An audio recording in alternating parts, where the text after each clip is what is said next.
नमस्कार, स्वागत है आपका हमारे चैनल कथा जगत में। समुद्र एक ऐसा तत्व है जिसमें अनगिनत रहस्य छिपे हैं। उसकी लहरों का शोर केवल पानी की आवाज़ नहीं है, बल्कि अनगिनत अनकही कथाओं की गूंज है। आज हम आपको सुनाएंगे भगवान श्री कृष्ण और समुद्र के बीच हुए उस गुप्त समझौते की कथा, जिसके बारे में बहुत कम लोग जानते हैं। एक ऐसा रहस्य जो सृष्टि के संतुलन से जुड़ा हुआ था। द्वारका नगरी श्री कृष्ण की प्रिय राजधानी, वह नगरी समुद्र की गोद में बसी थी। लहरें जैसे उसके चारों ओर रक्षक बनकर खड़ी रहती, लेकिन समुद्र स्थिर नहीं है। वह शांत दिखता है, परंतु भीतर एक प्रचंड शक्ति छिपाए हुए है। द्वारका के लोग अक्सर समुद्र की ओर देखते और डर जाते।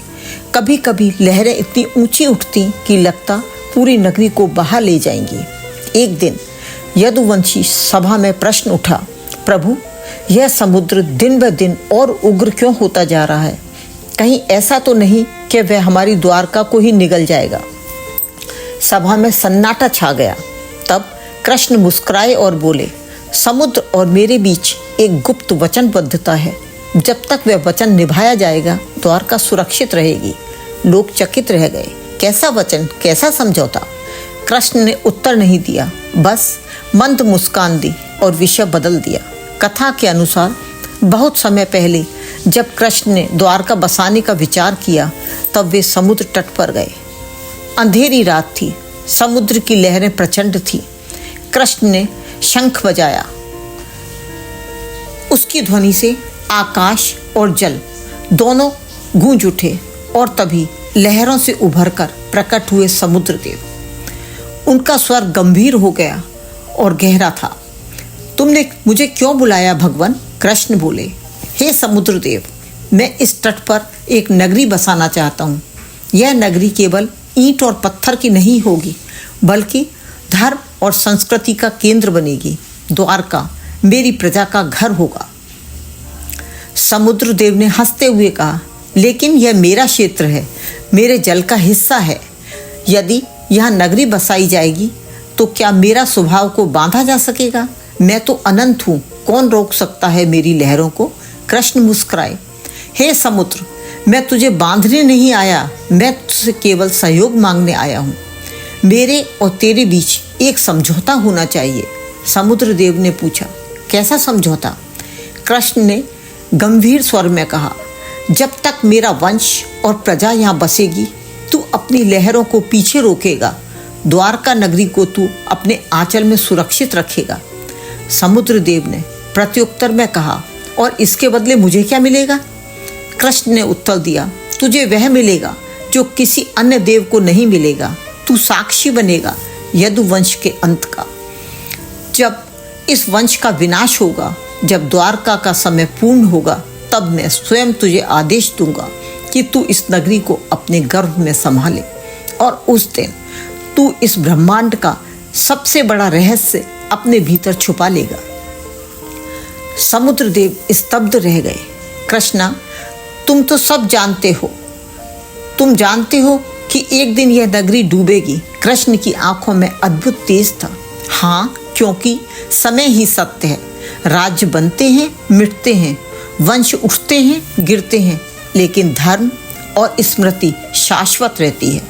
द्वारका डूबेगी, पर उसका नाम अमर रहेगा, और तुझे उस अमरता का प्रहरी बनने का अवसर मिलेगा। समुद्र देव मौन हो गए। कुछ क्षण बाद उन्होंने कहा, स्वीकार है। जब तक मेरी इच्छा है, द्वारका सुरक्षित रहेगी, और जब तू संकेत देगा, मैं सब निगल लूंगा।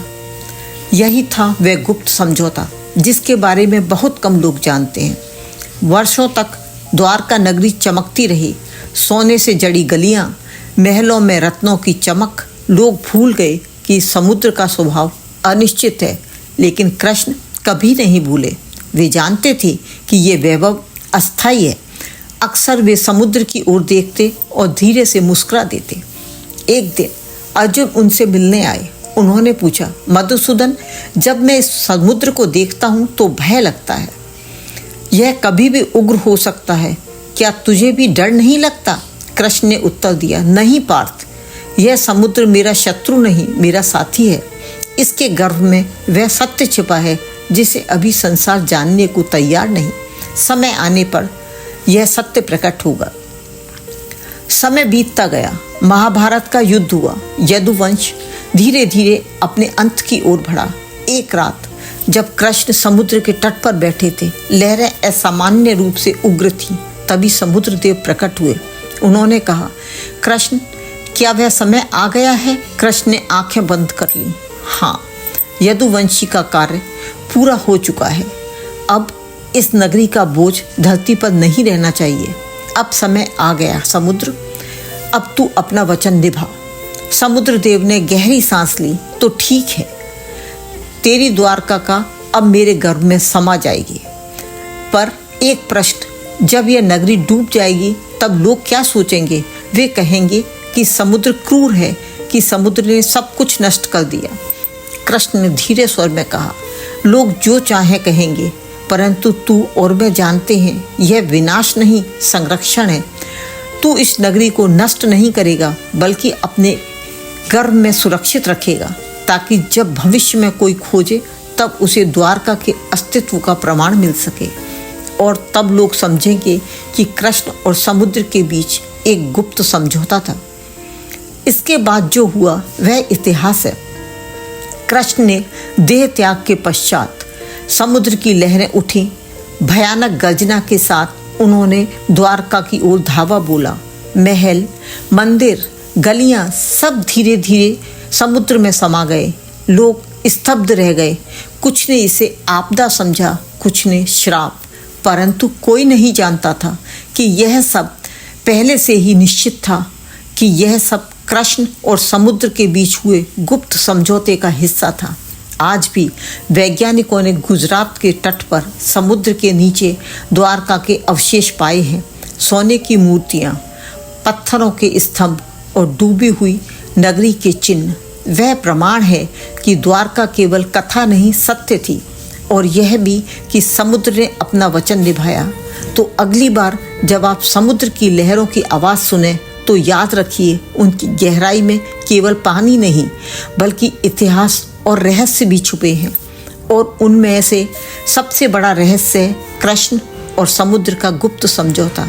यदि आप भारतीय पौराणिक कथाओं, श्री कृष्ण की लीलाओं और प्रेरणादायक आध्यात्मिक कहानियों से प्रेम करते हैं तो यह वीडियो आपके लिए है।